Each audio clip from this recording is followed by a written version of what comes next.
Selamat datang kembali di Gilang RD4K20.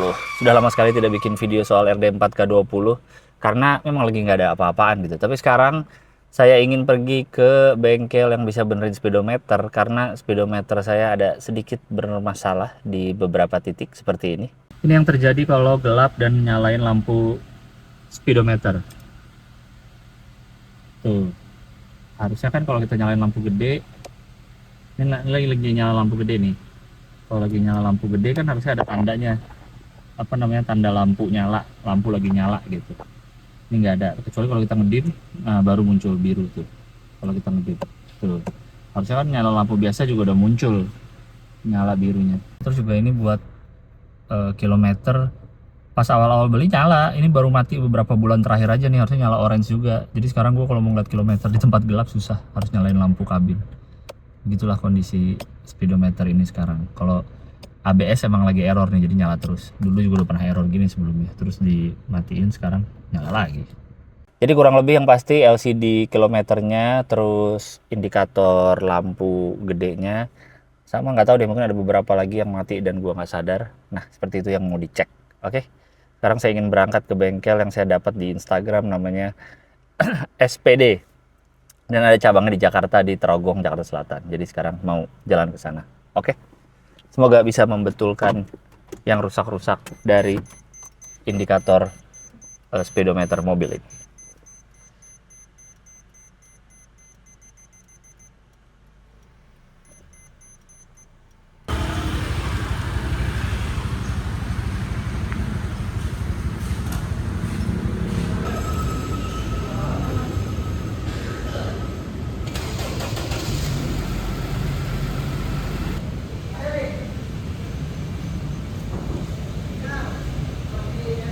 Setelah menembus kemacetan Jakarta di jam-jam menuju buka puasa nih, melewatin pagi sore dan kemacetan di mana-mana, dan bertemu Lamborghini tadi.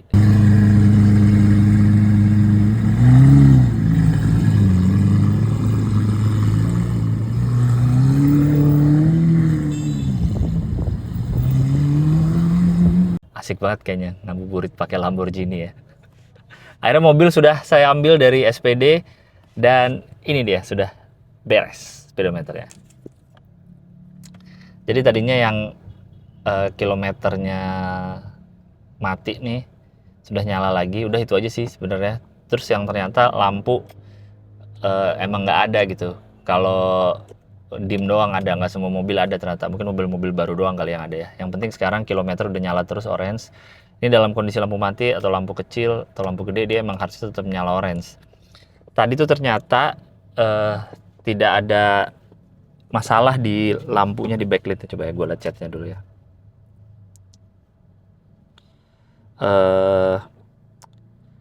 Speedonya dicek semuanya normal, tidak ada kendala, indikator normal. Backlight tadi coba diganti bohlamnya, tapi hasilnya sama aja kayak yang original gitu. Jadi ternyata katanya cuma ada yang kendor-kendor atau apa gitu wiringnya, tapi sekarang alhamdulillah sudah beres. Asoy. Terima kasih banyak SPD, speedometer SPD Jakarta, sudah membuat speedometer saya beres lagi. Sebenarnya mereka bisa kayak custom jadi kayak di game gitu, atau semua tampilan speedometernya diubah kalau gue lihat dari IG-nya ya. Cuman sepertinya saya tidak mau dulu untuk sekarang. Yang penting mobilnya berfungsi aja seperti sedia kala, saya sudah happy. Thank you SPD Jakarta. Kita lanjut obrolannya di rumah, oke? Okay? Jadi kan dari Oktober pas lagi mobil kena coil misfire itu kan di lakban tuh. Nah dari Oktober sampai sekarang tidak ada masalah apa-apa. Mobil lagi enak-enaknya tuh. RD4K20 dibawa kemana-mana lagi enak banget. Makanya cuma benerin speedometer doang, dan makanya tidak ada update lagi dari video ini karena lagi tidak ada masalah apa-apa. Lagi enak-enaknya jalan mobilnya. Terus tapi jadi baru inget kan, ya udah deh, coilnya kalau ada waktu mau dibeli yang baru. Akhirnya tadi sambil nunggu speedometer jadi, kembali ke pasar Cipete Kolong, sudah lama tidak ke situ, ke Sinar Jaya Motor bersama Mang Ajat. Disitulah akhirnya nanya coil, udah tahu sih harganya, akan katanya kan 1 jutaan satunya. terus nanya deh. Cuman di online tuh bingung karena ada yang 100.000, ada yang 200.000, kayak tidak meyakinkan ya. Akhirnya nanya ke Mang Ajat, ada nggak coil untuk CR-V Gen 2? Ada nih, ada 2 macam. Dua-duanya made in Japan.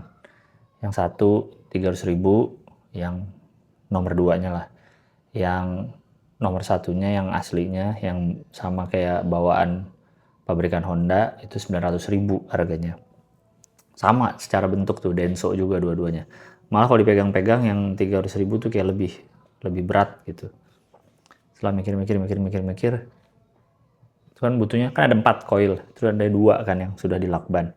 Jadi butuhnya yang urgent 2 ini, yang udah retak-retak kecil itu. Akhirnya setelah dipikir-pikir, akhirnya beli yang 900.000. Ini dia, ignition coil. Beli 2, karena kata Mang Ajat yang jual, kan sempat dapat info kalau 4 rusak, idealnya ganti 4-4 ya, jangan ganti 2 doang, nanti yang 2 yang lama jadi kemakan sama yang baru. Tapi kata Mang Ajat nggak apa-apa, 2 aja kok, nggak ini, nggak pengaruh ke yang lama, katanya sih gitu ya. Jadi udah deh, beli 2 dulu aja. Ini dia, coil Denso ignition coil made in Japan. Beli 2, jadi sekarang tinggal cari waktu lagi untuk ke YT Auto Service. Sudah lama juga tidak ke situ, karena selama ini baik-baik aja mobilnya, jadi udah lama tidak berkunjung ke bengkel Bang Andi. Dia akan cari waktu lagi untuk ke sana untuk masang coil ini sekalian servis rutin kayaknya. Ya mungkin masih 1000 km lagi lah untuk ke servis rutin berikutnya, tapi nggak apa-apa lah, sekalian ganti oli kali ya. Begitulah jadi update dari RD4 K20.